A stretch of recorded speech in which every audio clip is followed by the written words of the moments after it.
سبحان الذي أسرى بعبده ليلا من المسجد الحرام إلى المسجد الأقصى الذي باركنا حوله لنريه من آياتنا إنه هو السميع البصير.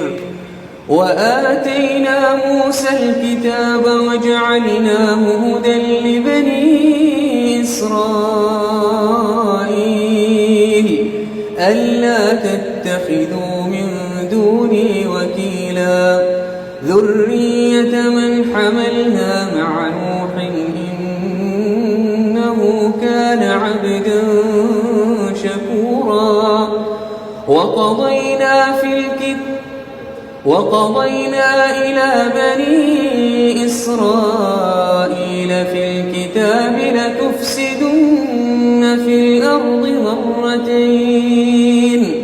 ولتعلن علوا كبيرا. فإذا جاء وعد أولاهما بعثنا عليكم عبادا لنا أولي بأس شديد فجاسوا خلال الديار وكان وعدا مفعولا.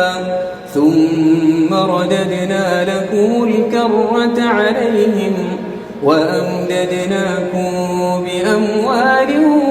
وبنين وجعلناكم أكثر نفيرا. إن أحسنتم أحسنتم لأنفسكم وإن أسأتم فلها. فإذا جاء وعد الآخرة ليسوءوا وجوهكم وليدخلوا المسجد كما دخلوه أول مرة وليتبروا ما علوا تتبيرا. عسى ربكم أن يرحمكم وإن عدتم عدنا وجعلنا جهنم للكافرين حصيرا. إن هذا القرآن يهدي للتي هي أقوم ويبشر المؤمنين الذين يعملون الصالحات أن لهم أجرا كبيرا وأن الذين لا يؤمنون بالآخرة أعتدنا لهم عذابا أليما. ويدعو الإنسان بالشر دعاءه بالخير وكان الإنسان عجولا. وجعلنا الليل والنهار آيتين فمحونا آية الليل وجعلنا آية النهار مبصرة لتبتغوا فضلا من ربكم ولتعلموا عدد السنين والحساب وكل شيء فصلناه تفصيلا. وكل إنسان ألزمناه طائره في عنقه ونخرج له يوم القيامة كتابا يلقاه منشورا. اقرأ كتابك كفى بنفسك اليوم عليك حسيبا. من اهتدى فإنما يهتدي لنفسه ومن ضل فإنما يضل عليها ولا تزر وازرة وزر أخرى وما كنا معذبين حتى نبعث رسولا. وإذا أردنا أن نهلك قرية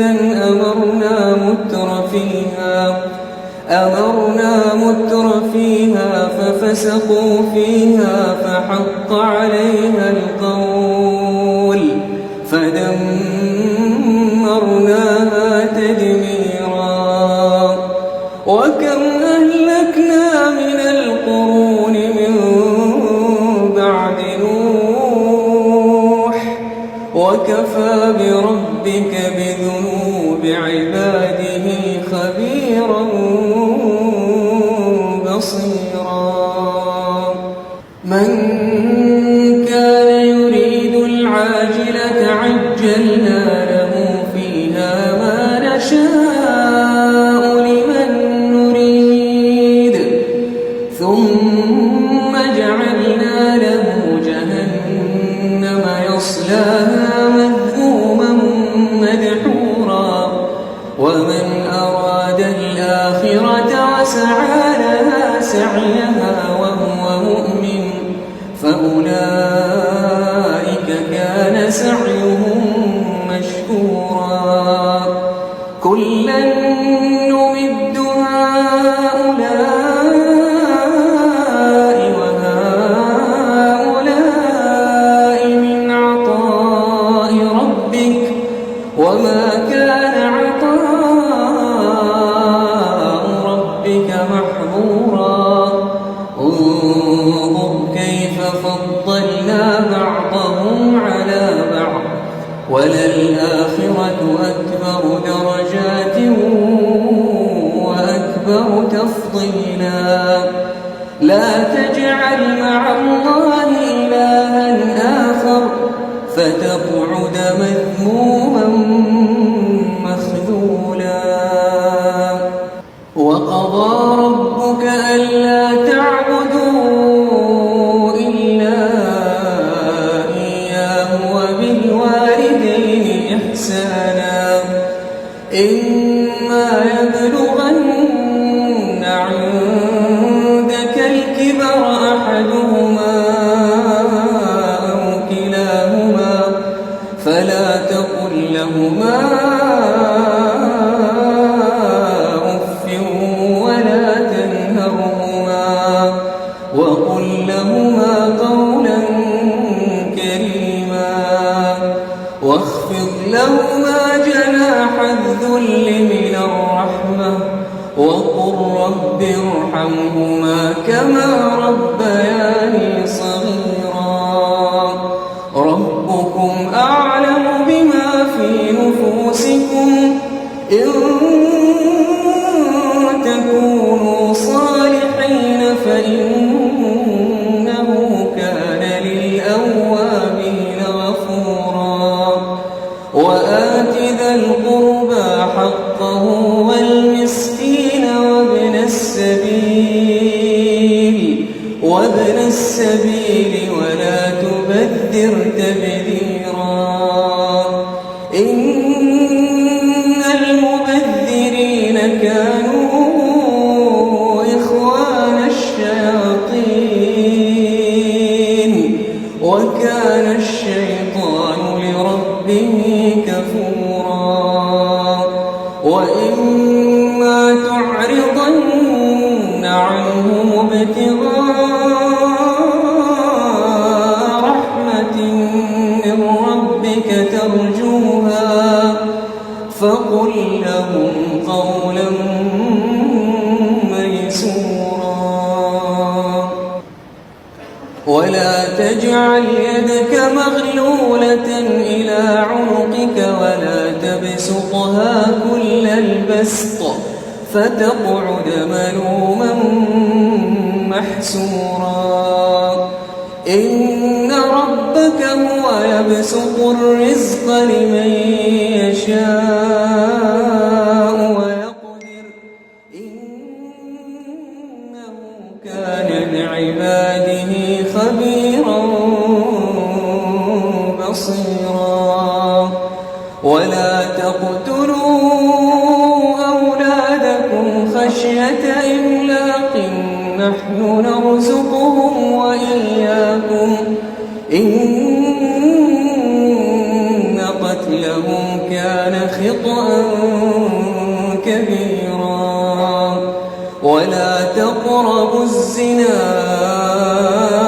إنه كان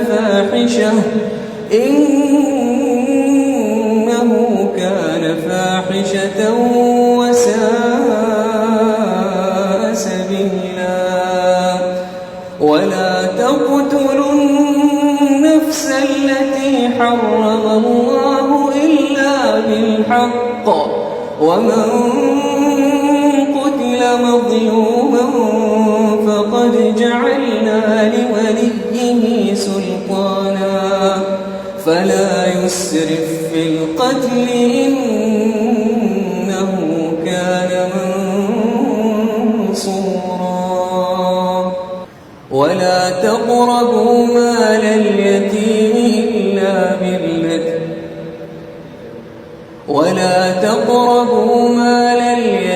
إلا بالتي هي أحسن حتى يبلغ أشده وأوفوا بالعهد إن العهد كان مسؤولا وأوفوا الكيل إذا كلتم وزنوا بالقسطاس المستقيم ذلك خير وأحسن تأويلا ولا تقف ما ليس لك به علم إن السمع والبصر والفؤاد كل أولئك كان عنه مسؤولا ولا تمش في الأرض مرحا إنك لن تخرق الأرض ولن تبلغ الجبال طولا كل ذلك كان سيئه عند ربك مكروها ذلك مما أوحى إليك ربك من الحكمة ولا تجعل مع الله إلها